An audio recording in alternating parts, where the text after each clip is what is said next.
cosmic strings are hypothetical one-dimensional topological defects which may have formed during a symmetry-breaking phase transition in the early universe when the topology of the vacuum manifold associated to this symmetry breaking was not simply connected. It is expected that at least one string per Hubble volume is formed. Their existence was first contemplated by the theoretical physicist Tom Hubble in the 1970s. The formation of cosmic strings is somewhat analogous to the imperfections that form between crystal grains in solidifying liquids, or the cracks that form when water freezes into ice. The phase transitions leading to the production of cosmic strings are likely to have occurred during the earliest moments of the universe's evolution, just after cosmological inflation, and are a fairly generic prediction in both quantum field theory and string theory models of the early universe. Theories containing cosmic strings. In string theory, the role of cosmic strings can be played by the fundamental strings themselves that define the theory perturbatively, by D strings which are related to the F strings by weak strong or so-called S-duality, or higher dimensional D, Ns or M brownness that are partially wrapped on compact cycles associated to extra space-time dimensions so that only one non-compact dimension remains. The prototypical example of a quantum field theory with cosmic strings is the Abelian Higgs model. The quantum field theory and string theory cosmic strings are expected to have many properties in common, but more research is needed to determine the precise distinguishing features. The F strings, for instance, are fully quantum mechanical and do not have a classical definition, whereas the field theory cosmic strings are almost exclusively treated classically. Dimensions. Cosmic strings, if they exist, would be extremely thin with diameters of the same order of magnitude as that of a proton, i.e., (1 fm, or smaller). Given that this scale is much smaller than any cosmological scale, these strings are often studied in a zero-width, or Nambu-Goto approximation. Under this assumption, strings behave as one-dimensional objects and obey the Nambu-Goto action, which is classically equivalent to the Polyakov action that defines the bosonic sector of superstring theory. In field theory, the string width is set by the scale of the symmetry-breaking phase transition. In string theory, the string width is set by the fundamental string scale, warp factors or the size of internal compact dimensions. Gravitation. A string is a geometrical deviation from Euclidean geometry in spacetime characterized by an angular deficit. A circle around the outside of a string would comprise a total angle less than 360 degrees. From the general theory of relativity, such a geometrical defect must be in tension, and would be manifested by mass. Even though cosmic strings are thought to be extremely thin, they would have immense density, and so would represent significant gravitational wave sources. A cosmic string about 1 kilometer in length may be more massive than the Earth. However, general relativity predicts that the gravitational potential of a straight string vanishes. There is no gravitational force on static surrounding matter. The only gravitational effect of a straight cosmic string is a relative deflection of matter passing the string on opposite sides. A closed cosmic string gravitates in a more conventional way. During the expansion of the universe, cosmic strings would form a network of loops, and in the past it was thought that their gravity could have been responsible for the original clumping of matter into galactic superclusters. It is now calculated that their contribution to the structure or formation in the universe is less than 10%. Negative mass cosmic string. The standard model of a cosmic string is a geometrical structure with an angle deficit, which thus is in tension and hence has positive mass. In 1995, Visser al. proposed that cosmic strings could theoretically also exist with angle excesses, and thus negative tension and hence negative mass. The stability of such exotic matter strings is problematic, however. They suggested that if a negative mass string were to be wrapped around a wormhole in the early universe, Such a wormhole could be stabilized sufficiently to exist in the present day. Supercritical cosmic string. The exterior geometry of a cosmic string can be visualized in an embedding diagram as follows.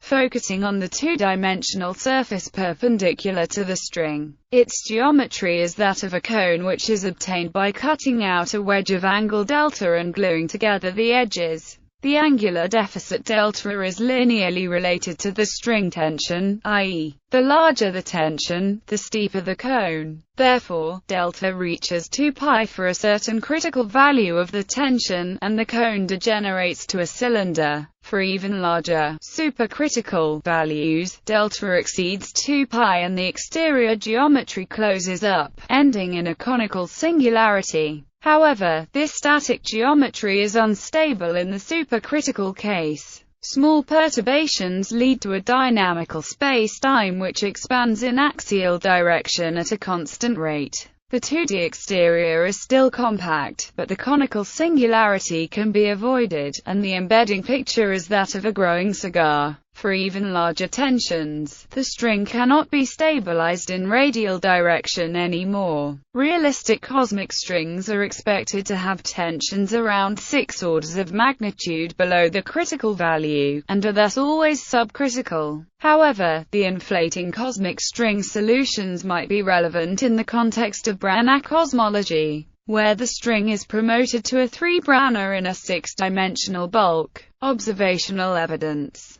It was once thought that the gravitational influence of cosmic strings might contribute to the large-scale clumping of matter in the universe. But all that is known today through galaxy surveys and precision measurements of the cosmic microwave background fits an evolution out of random Gaussian fluctuations. These precise observations therefore tend to rule out a significant role for cosmic strings, and currently it is known that the contribution of cosmic strings to the CMB cannot be more than 10%. The violent oscillations of cosmic strings generically lead to the formation of cusps and kinks. These in turn cause parts of the string to pinch off into isolated loops. These loops have a finite lifespan and decay via gravitational radiation. This radiation, which leads to the strongest signal from cosmic strings, may in turn be detectable in gravitational wave experiments, such as LIGO and LISA. An important open question is to what extent do the pinched-off loops backreact or change the initial state of the emitting cosmic string. Such backreaction effects are almost always neglected in computations and are known to be important, even for order of magnitude estimates.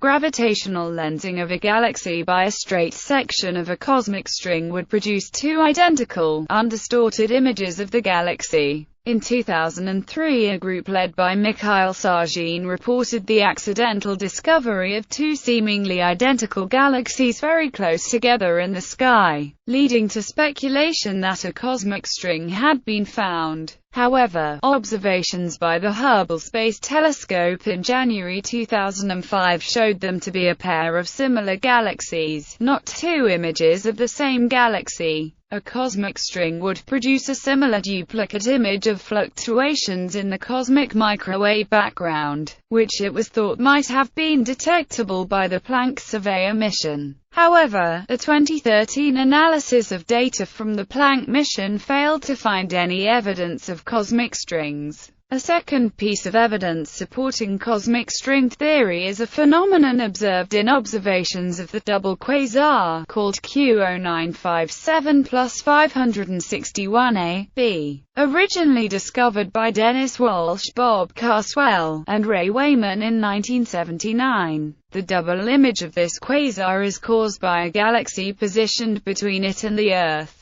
The gravitational lens effect of this intermediate galaxy bends the quasar's light so that it follows 2 paths of different lengths to Earth. The result is that we see 2 images of the same quasar, one arriving a short time after the other. However, a team of astronomers at the Harvard-Smithsonian Center for Astrophysics led by Rudolf Schildt studied the quasar and found that during the period between September 1994 and July 1995, the two images appeared to have no time delay. Changes in the brightness of the two images occurred simultaneously on 4 separate occasions. Schildt and his team believe that the only explanation for this observation is that a cosmic string passed between the Earth and the quasar during that time period, traveling at very high speed and oscillating with a period of about 100 days. The Earth-bound laser interferometer gravitational wave observatory, and especially the space-based gravitational wave detector laser interferometer space antenna, will search for gravitational waves and are likely to be sensitive enough to detect signals from cosmic strings,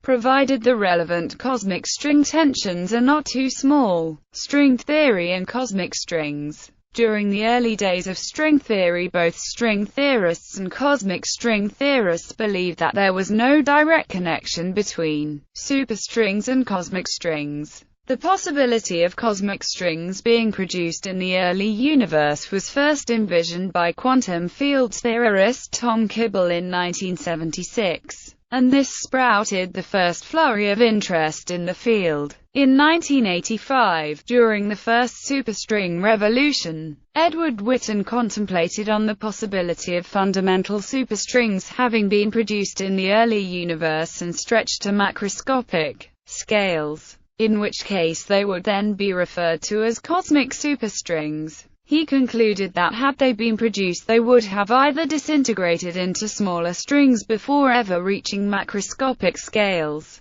They would always appear as boundaries of domain walls whose tension would force the strings to collapse rather than grow to cosmic scales, or having a characteristic energy scale close to the Planck energy. They would be produced before cosmological inflation and hence be diluted away with the expansion of the universe and not be observable. Much has changed since these early days, primarily due to the second superstring revolution. It is now known that string theory, in addition to the fundamental strings which define the theory perturbatively, also contains other one-dimensional objects, such as D strings, and higher dimensional objects such as D Brannis, NS Brannis and M Brannis, partially wrapped on compact internal spacetime dimensions, while being spatially extended in one non-compact dimension. The possibility of large compact dimensions and large warp factors allows strings with tension much lower than the Planck scale. Furthermore, various dualities that have been discovered point to the conclusion that actually all these apparently different types of string are just the same object as it appears in different regions of parameter space. These new developments have largely revived interest in cosmic strings, starting in the early 2000s. In 2002, Henry Tai and collaborators predicted the production of cosmic superstrings during the last stages of Brana inflation, a string theory construction of the early universe that leads to an expanding universe and cosmological inflation. It was subsequently realized by string theorist Joseph Polchinski that the expanding universe could have stretched a fundamental string until it was of intergalactic size. Such a stretched string would exhibit many of the properties of the old cosmic string variety, making the older calculations useful again. As theorist Tom Kibble remarks, string theory cosmologists have discovered cosmic strings lurking everywhere in the undergrowth. Older proposals for detecting cosmic strings could now be used to investigate superstring theory. Superstrings, D strings or the other stringy objects mentioned above stretched to intergalactic scales would radiate gravitational waves, which could be detected using experiments like LIGO and especially the space-based gravitational wave experiment LISA. They might also cause slight irregularities in the cosmic microwave background, too subtle to have been detected yet but possibly within the realm of future observability. Note that most of these proposals depend, however, on the appropriate cosmological fundamentals. and no convincing experimental verification of these has been confirmed to date.